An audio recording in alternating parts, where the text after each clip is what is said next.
Assalam adalah bacaan Sayyidina Muhammad SAW setelah salat. Baik, yang pertama, Assalam, nama Allah. Wallahu alladzi la ilaha illahu al-malikul quddusus salam. Ya, 2 atau 3 ayat terakhir daripada surat Al-Hasyr. Dalam Sunan Abi Dawud, Nabi SAW bersabda, maukah kalian, ya, atau siapa di antara kalian membaca A'udzubillahi samiil alim minasyaitonir rajim, lalu membaca 3 ayat terakhir Al-Hasyr yang ada kalimat Wallahu alladzi la ilaha illahu, lalu ada lagi ayat berikutnya Wallahu alladzi la ilaha illahu, dan ada Asmaul Husna. Salah satu Asmaul Husna yang dibaca di situ adalah Quddusus Salam. Orang yang membacanya, maka Allah akan turunkan kepadanya 70,000 minal malaikah, 70,000 malaikat. Hadis riwayat Imam Abu Dawud, ya. Kurang yakin, cek sendiri, ya. Hadis Abu Dawud, 70,000 itu sedikit atau banyak? Sedikit atau banyak? Benar, banyak. Belum pernah lihat belum malaikat 70,000? Belum? Sama saja, belum. Itu masuk ke alam gaib. Malaikat itu tercipta dari nur. Tapi nur yang dimaksud di situ bukan nurullah langsung, tapi nur Sayyidina Muhammad sallallahu alaihi wasallam. Maka lebih mulia nur beliau atau nur malaikat? Nur Muhammad. Ini yang orang tidak faham. Orang mengira malaikat lebih mulia dari Nabi Muhammad.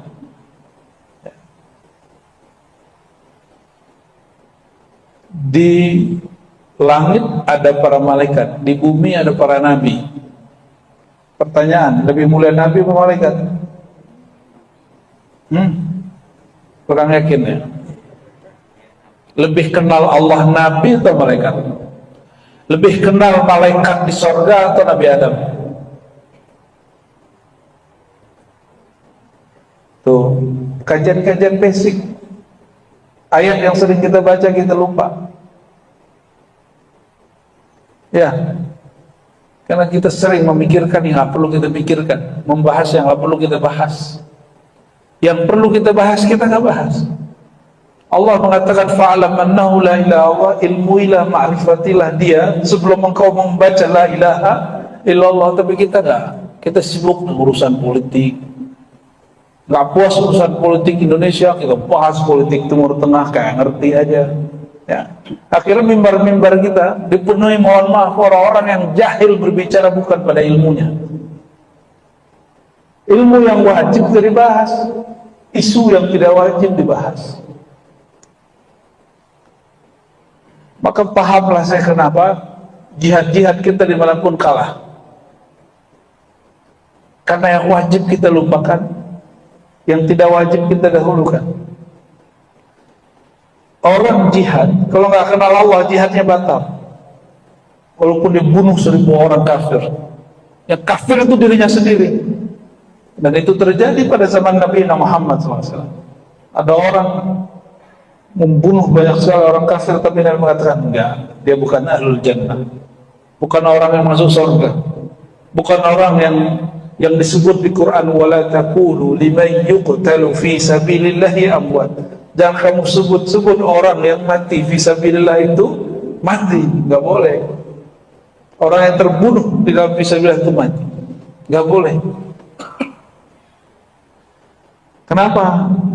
Karena pejuang yang ini dia bukan berjuang atas nama la ilaha illallah. Dia berjuang karena emosinya. Jihadnya jihad infiali, bukan jihad rohani. Karena nggak kenal Allah Subhanahu wa ta'ala. Kita lihat hari ini beda-beda faham dikit orang ngomong-ngomong. Ya, gimana memperjuangkan Islam?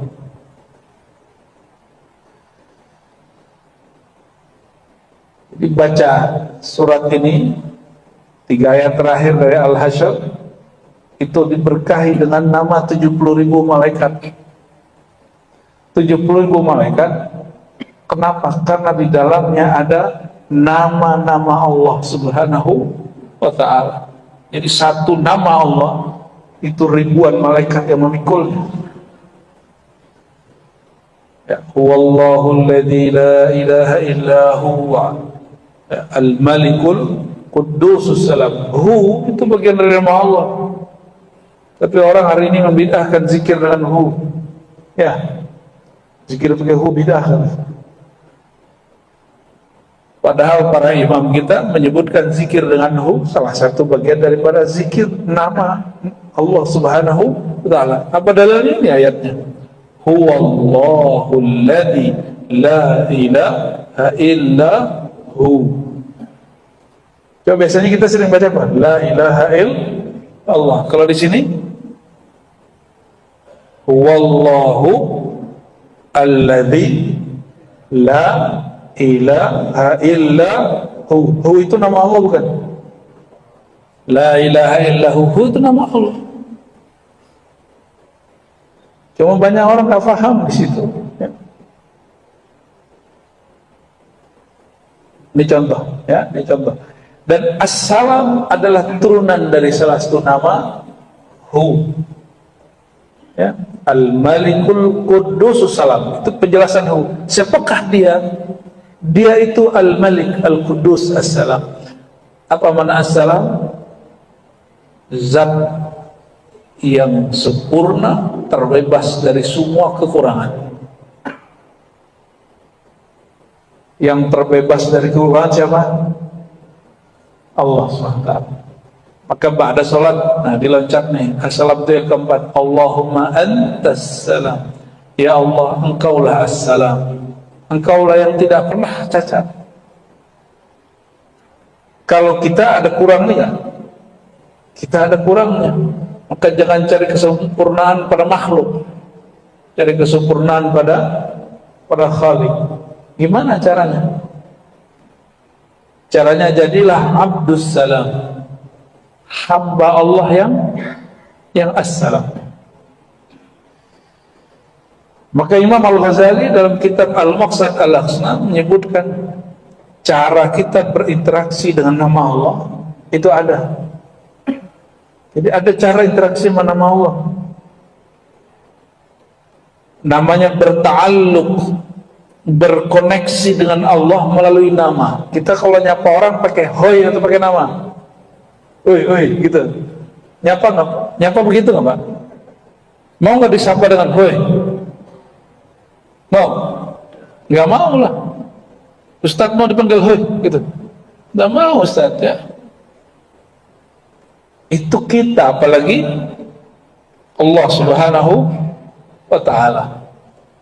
Maka kita memanggil Allah dengan namanya. Walillahil asmaul husna. Allah punya nama-nama yang indah. Fad'uhu biha. Maka untuk memanggilnya, berkorelasi dengan Allah, berkoneksi dengan Allah, itu lihat nama. Itu salah satunya. Satu kali Sayyidah Aisyah ditanya, wahai Aisyah, apa zikir Nabi pada sholat? Kalau beliau mengatakan Nabi itu kalau sholat nggak berdiri kecuali baca istighfar dan Allahumma antas salam minkas salam tabarak rabbana wa ta'ala ya dzal jalali wal ikram. Itu doa Nabi. Pendek kan? Cuma ulama kita tambahin makna Allahumma antas salam minkas salam. Gimana Ustaz? Allahumma antas salam minkas salam wa ilaika ya'udus salam fahayna rabbana bisalam wa adkhilna jannata darussalam tabarak. Itu tambahan doa. Boleh nggak baca begitu ya? Boleh. Yang nggak boleh ente nambahin rakaat sembahyang atau ganti lafaz sholat. Assalamualaikum, assalamualaikum ganti selamat pagi, selamat sore, itu nggak boleh. Ya. Ada juga yang lucu itu pertanyaan, bolehkah salaman habis sholat? Hari gini masih nanya begitu. Yang nggak boleh itu ente salaman sebelum salam. Salaman sebelum salam nggak boleh, tapi kalau salaman ba'da salam, jangan gitu jungkir balik habis salam juga boleh. Ya. Bolehkah pakai tasbih Ustaz?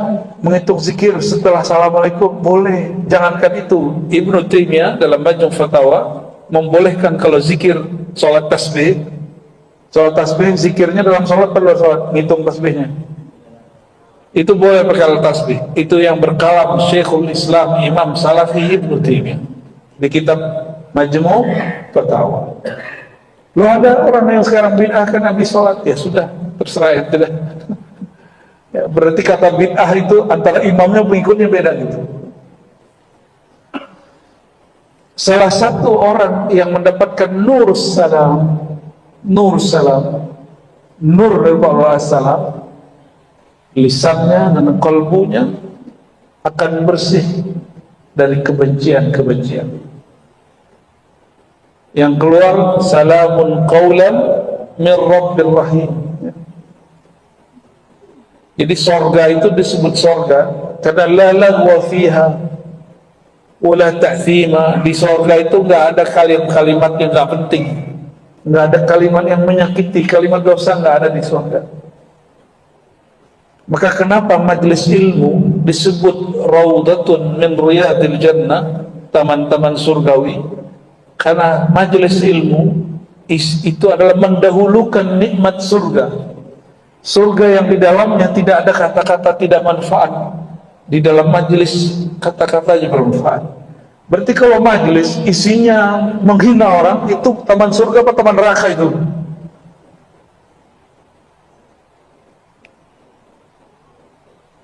Saya serius Pak, jawabnya Pak. Majelis isinya menghujat orang yang beda politik sama kita. Itu raudatul jannah, taman surgawi. Atau itu bara neraka itu, Raudatun Nar. Itu nama yang baru saya dengar seumur hidup itu Pak. Kayaknya di Masjid As-Salam ini lah munculnya. Hari ini kan seperti itu. Beda paham, kita menghujat orang. Beda paham boleh, canda-candaan waktu beda paham boleh. Politik, sholat, cara sholat boleh beda nggak? Masa nggak boleh Pak? Saya boleh nggak kunut nggak? Beda dong cara sholat kita. Nggak kunut nggak? Tuh saya boleh nggak kunut? Di sini bismillah dikuatkan, dijaharkan. Saya boleh nggak bismillahnya dikecilkan? Boleh. Masa dalam politik kita nggak boleh beda?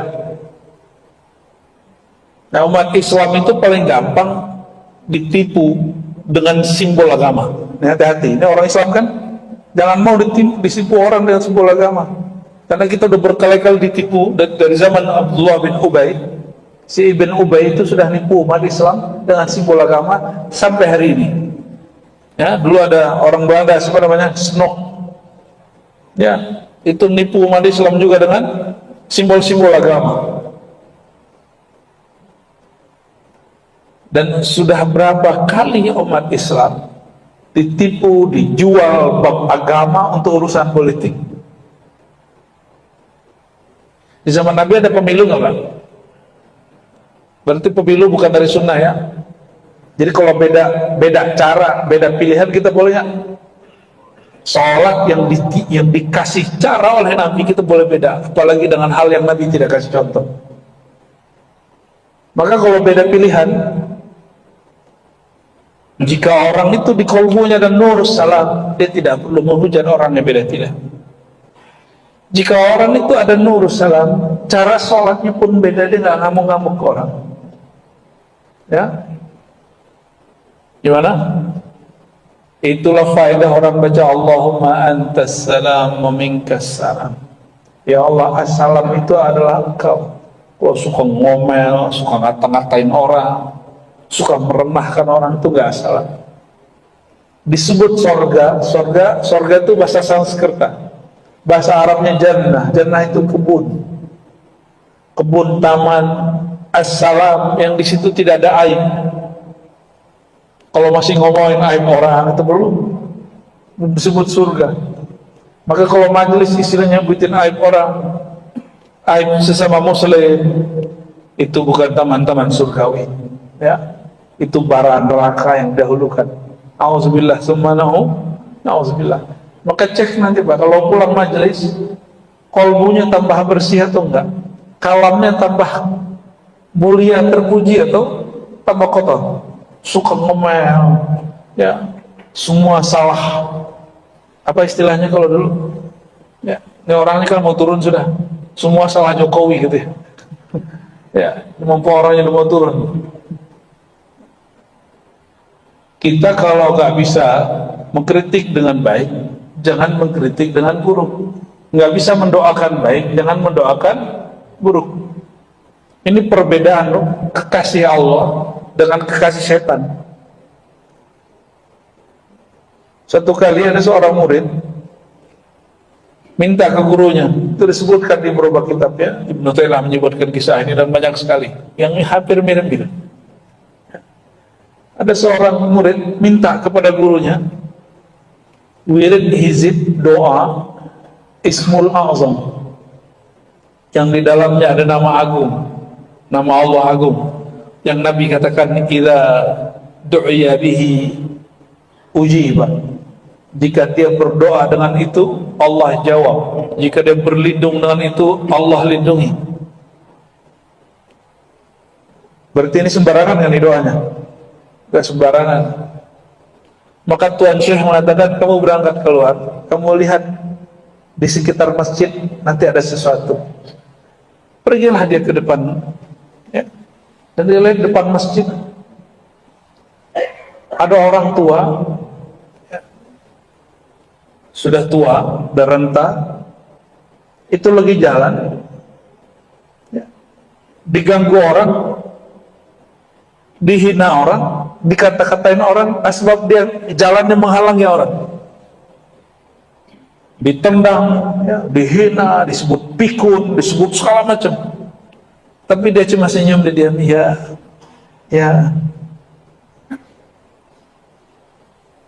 Pulang-pulang si murid lapor kepada gurunya, Tuan Syekh, saya nggak ngeliat apa-apa, kecuali cuma ada aki-aki, udah tua, pikun, renta, dia dikata-katain orang, dia didorong-dorong orang, dihina orang, tapi dia diam aja dan dia senyum. Tuan Syekh ini sering doa, bahkan panglima-panglima datang ke tempat dia, itu kalau doa pasti menang. Karena dia punya al-ismul a'zam, nama Allah, nama kunci untuk berdoa ke langit. Apa kata Tuan Syekh? Tahukah kamu itu siapa? Orang tua itu? Dia bingung, saya nggak tahu. Tapi sebelum ditanya itu siapa, Tuan Syekh nanya, jika kamu anak muda ini adalah orang yang didorong-dorong, dikata-katain itu, kira-kira kamu ngapain? Kalau saya nggak tega, saya pasti doain kehancuran bagi orang itu. Ya. Didorong sebalik dorong. Ya. Kata Tuan Syekh, tahukah kamu? Saya belajar Ismul A'zam, nama Allah yang agung, nama kunci Allah dari orang itu. Dan syarat dari beliau apa? Gak boleh doa lagi marah. Dan gak boleh mendoakan kebencian bagi orang, gak boleh mendoakan hancur bagi orang. Sanggup? Kalau sanggup saya kasih. Anak muda akhirnya mengatakan, kami tidak sanggup. Gimana? Baghdad hancur. Berbulan-bulan dihancurkan, akhirnya sempat khalifahnya kosong 3 hari 3 malam. Itu orang-orang mati di mana-mana. Ya, berdarah di mana-mana. Ini kita sampaikan di beberapa majelis kajian tentang tauhid, sehingga ada seorang imam di Mesir mengatakan, ya Rabb, fihumun nisa, bainahumun nisa wal atfal. Bukankah di sana ada perempuan, ada anak-anak? Kenapa engkau biarkan mereka mati terbunuh? Ditegur ini orang dalam mimpinya. Rasulullah SAW datang dalam mimpinya. Ditegur ini orang. Engkau tidak beriman kepada takdir. Ya.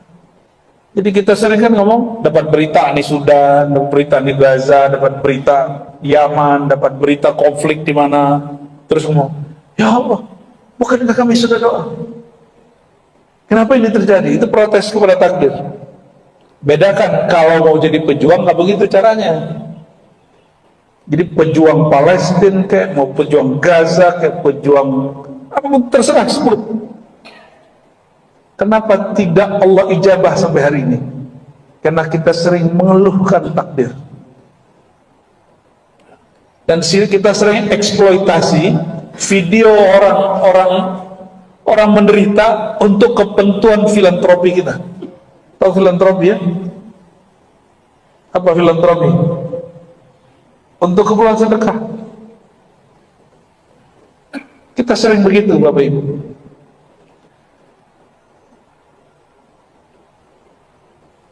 Ketika orang berhijrah kepada Islam, atau dia berhijrah dari satu pemahaman ke pemahaman yang lain, kalau hijrahnya baru hijrah yang zahir, belum hijrah qalbunya, maka zahirnya kelihatan Islami, batinnya belum.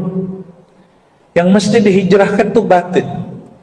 Sayyidina Muhammad SAW mengatakan la hijrata ba'dal fathi illa jihad wa niyah. Enggak ada lagi hijrah setelah Fatu Mekah, yang ada jihad, perjuangan, wa niyah. Niat itu di qalbu. Berarti kalau orang mau jihad, dia harus belajar ilmu qalbu supaya enggak kejadian kayak orang yang tadi. Dia berjuang katanya fisabilillah, tapi nak katakan dia masuk neraka. Kenapa? Karena ternyata dia riya. Maka salah satu nur as-salam masuk ke dalam qalbu, terbebas dari penyakit riya. Terbebas dari penyakit riya. Riya itu yang sering kita dengar, harap puji, beramal karena dipandang orang. Itu riya standar. Riya yang paling berat, masihkah engkau tulus berjuang? Masihkah engkau tulus beribadah? Masihkah engkau bersamai gurumu di saat orang-orang menghujat kamu dan gurumu? Di saat orang menghujat nabimu, di saat orang menghujat cara berfikirmu. Kalau harap puji, insya Allah Bapak ini selamat. Coba kalau disenggol dikit, marah nggak? Saya udah punya murid banyak Pak. Untuk bab yang ini jarang yang lolos. Bab yang satu ini jarang yang lolos. Bab takut dicaci, itu bagian daripada riya tersembunyi. Ya, khaufus syaitan, takut dicaci, gampang tersinggung kalau dicaci. Ya, akhirnya gelisah. Asbabnya apa tahu? Kenapa orang sibuk takut dengan cacian? Asbabnya satu saja. Membiarkan telinga atau mata, telinga mendengarkan kata-kata komentar orang, mata sering membaca komentar-komentar orang. Itu asbabnya. Sedangkan hatinya lalai kepada Allah SWT. Berarti intinya di mana? Hatinya harus benar. Kalau hati benar pasti matanya gak senang membaca komentar. Ya, salah satu wiridan anak muda hari ini dan bapak-bapak itu baca komentar ya. Ya. Zikir 100 paling cuma 5-10 menit sibuk. Kalau baca komentar 15 menit 20 menit gak sibuk. Baca sesuatu yang ngotorin hati gak sibuk. Membaca sesuatu yang membuat kalbu bening sibuk. Nah itulah umat akhir zaman ya. Wajar kemudian ya, Nabi SAW mengabarkan yang pejuang nanti akhir zaman itu sedikit, sebagaimana Ahlul Badar itu sedikit, gak banyak ya, tapi semoga umat Nabi Muhammad SAW doanya yang penting ya. Jadi asal makna pertamanya apa tadi? Allah Maha Suci, Maha terbebas dari kekurangan aib. Maka orang yang terhubung dengan nama Allah ini, Allah akan bersihkan lisannya, matanya, telinganya, kalbunya dari aib-aib, dari memandang aib. Maka ciri-ciri Bapak Ibu dapat nur salam, tidak suka menyebarkan aib orang, tidak tertarik mengetahui aib orang, apalagi aib tetangga, aib kawan, aib ustad, aib pemimpin, nggak suka. Kalau mau nasihat, nasihat. Di dalam hadis Nabi, ad-dinun nasihat. Agama itu nasihat, bukan agama itu menghujat. Agama itu bukan mengkritik, agama itu nasihat. Apa beda menghujat, mengkritik dengan nasihat? Kalau kritik, coba hari ini lihat orang mengkritik. Dia mengkritik di TV, ya, mengkritik di YouTube, di sosial media, di tempat terbuka. Kalau nasihat tidak. Nasihat itu kita kalau dikata-katain orang di depan umum, senang nggak, Pak? Senang nggak? Terus kenapa Bapak suka ngata-ngatain orang? Orangnya namanya gubernur kayak, bupati kayak, wali kota kayak, presiden kayak, kenapa? Kenapa kita terlalu nyaman dan merasa itu nasihat? Padahal itu bukan nasihat. An-nasihah bukan itu. An-nasihah itu ketulusan memberi perhatian kepada orang yang kita sayangi. Itu an-nasihah. Maka disebutkan di hadisnya, untuk siapa nasihat itu wahai baginda? Beliau jawab, lillah, karena Allah, wali rasulihi, para rasul, kitab, ya, a'immatul muslimina wa ammatihim, para imam orang Islam dan ammatihim, dan masyarakatnya. Allah perlu diceramahin nggak? Maka nasihat untuk Allah, memang Allah perlu diceramahin? Ada kritik untuk Allah? Maka kata nasihat beda dengan kritik, apalagi menghujat. Saya bingung dari ini, ya, orang pakai kopiah, pakai sorban, katanya lagi menasihati pemerintah, menasihati ustadz, menasihati orang yang beda faham. Tapi yang terjadi apa? Yang ada dia menghujat. Ternyata ada kesalahan menerjemah perbedaan menghujat, mengkritik dengan menasihati. Imam Syafi'i, Imam Salafus Saleh, beliau mengatakan, jangan salahkan aku jika engkau menasihatiku depan umum. Jika engkau memberi nasihatku depan umum, lalu aku malu untuk menerimanya, gengsi untuk terimanya. Terus gimana? Jika engkau ingin mengingatkan aku, ingatkan berdua, 4 mata, sehingga aku tidak keberatan menerimamu. Kalau malu, malu berdua, malu sendiri. Itu sekelas Imam Syafi'i lah, Pak. Imam Syafi'i itu jabatan tertingginya cuma qadhi, nggak nyampe jadi bupati, jadi presiden, nggak jadi. Itu baru selevel Imam Syafi'i. Apalagi orang yang punya kekuasaan. Dan kita beruntung di zaman kekuasaan yang kalau mengkritik hari ini kita nggak ditangkap orang. Benar kan? Bapak pernah hidup di zaman Orde Baru nggak?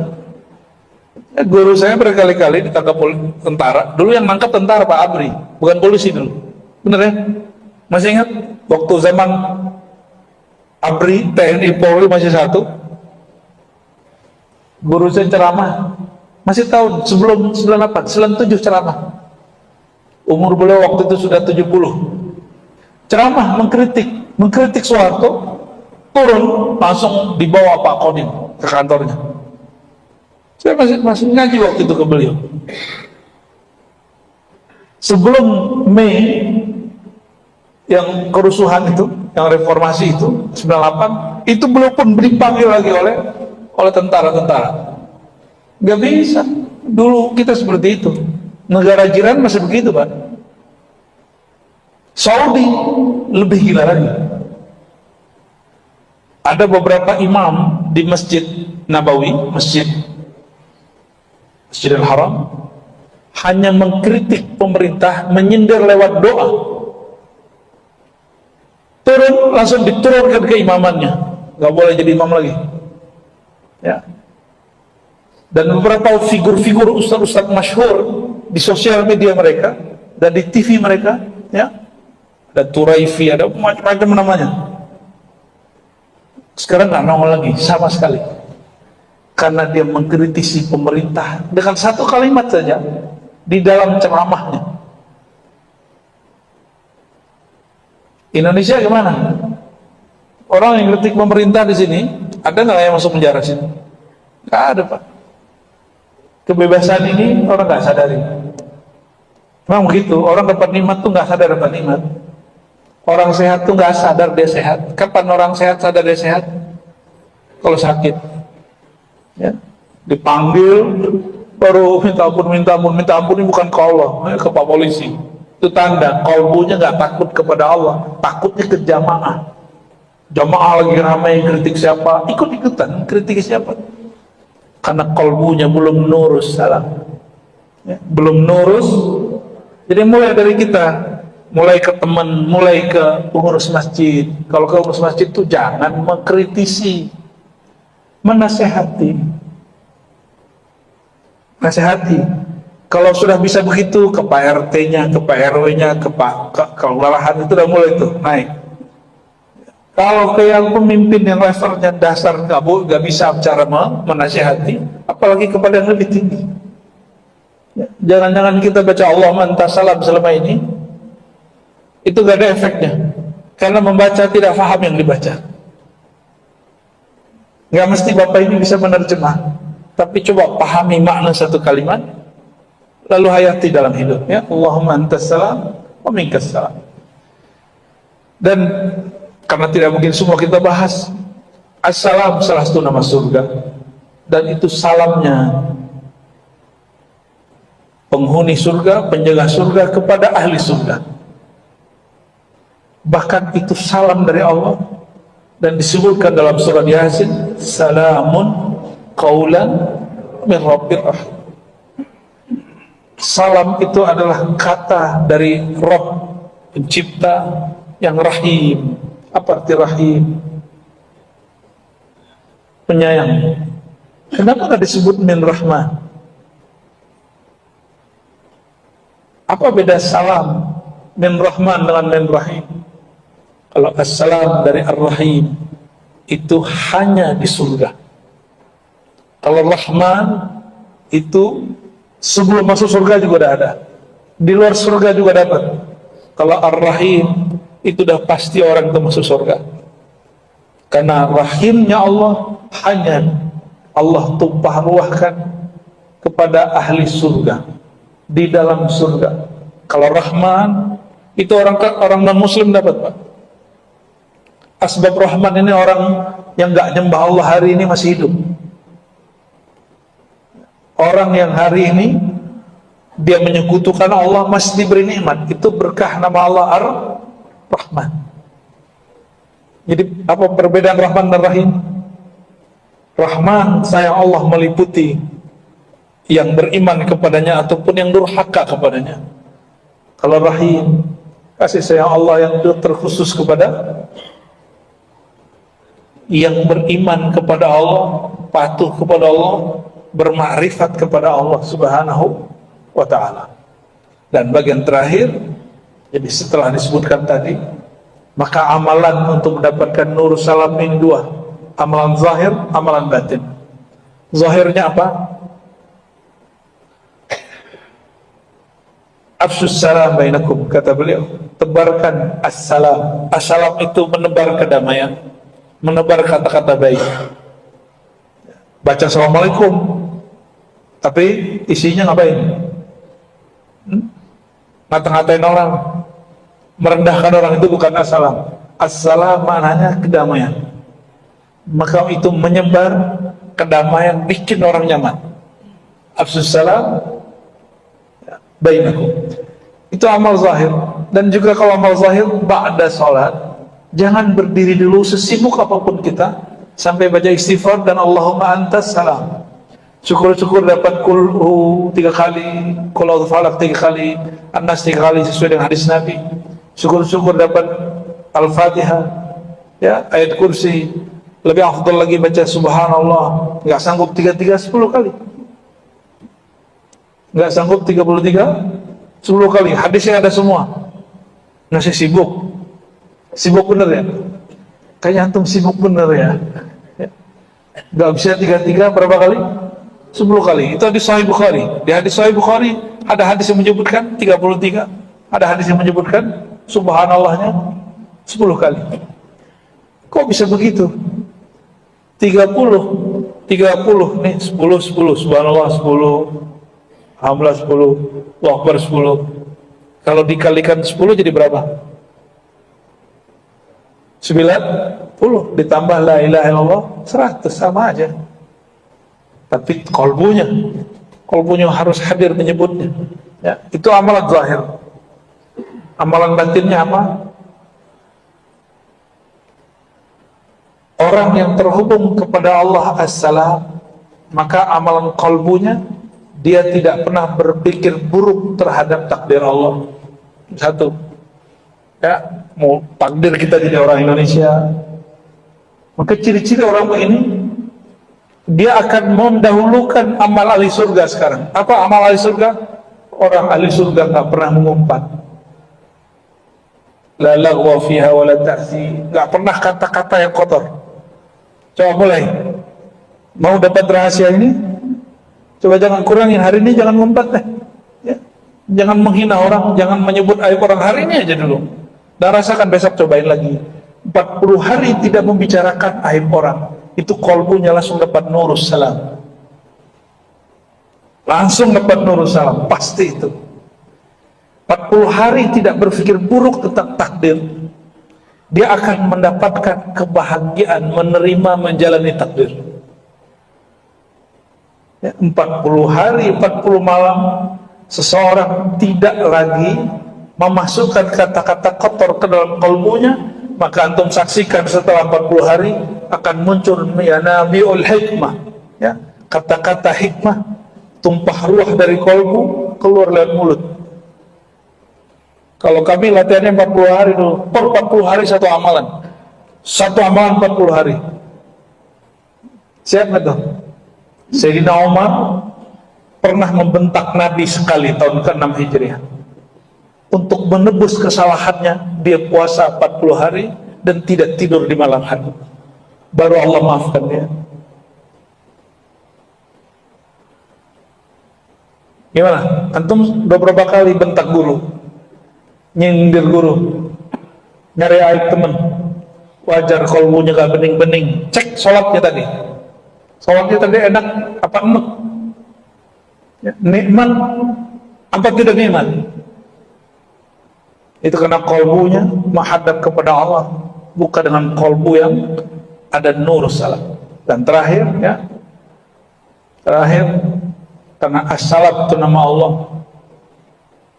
as-salam itu nama Allah, maka berzikir as-salam ya as-salam dengan kolbu, dengan lisan, itu akan menghadirkan rasa kebersamaan dengan Allah yang Maha Salam. Ya, kalau bersama Allah yang as-salam, surga salamnya dikasih. Insya Allah. Semoga bermanfaat. Semoga kita dimasukkan Allah ke jannatus salam. Amin rabbal alamin. Allahumma ajirna minan nar. Allahumma ajirna minan nar. Allahumma salli ala sayyidina Muhammad wa ala ali sayyidina Muhammad.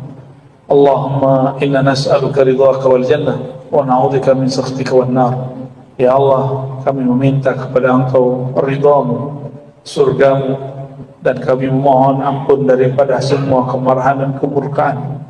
Allahumma ajirna minan nar. Ya Allah, bebaskan kami, orang tua kami, guru-guru kami, pasangan kami, anak-anak kami, orang-orang yang belajar kepada kami, minan nar, daripada azab Engkau. Wa adkhilna al-jannah bi syafaati man kana bi yadihi mafatihul jannah. Ya Allah, izinkan kami yang hina ini, yang amalannya belum ikhlas ini, yang sholatnya tidak khusyuk ini, yang zikirnya masih sedikit ini, untuk memasuki surga dengan berkat syafaat Nabi Engkau, kekasih Engkau yang di tangannya ada kunci-kunci surga. Allahumma bihaqqi la ilaha illallah fa ahyina wa amitna ala din Islam wa akhrij min qulubina ma siwa. Rabbana atina fid dunya hasanah wa fil akhirati hasanah wa qina adzaban nar. Walhamdulillahi rabbil alamin. Subhanakallahumma wa bihamdika asyhadu an la ilaha illa anta astaghfiruka wa atubu ilaik. Assalamualaikum warahmatullahi wabarakatuh.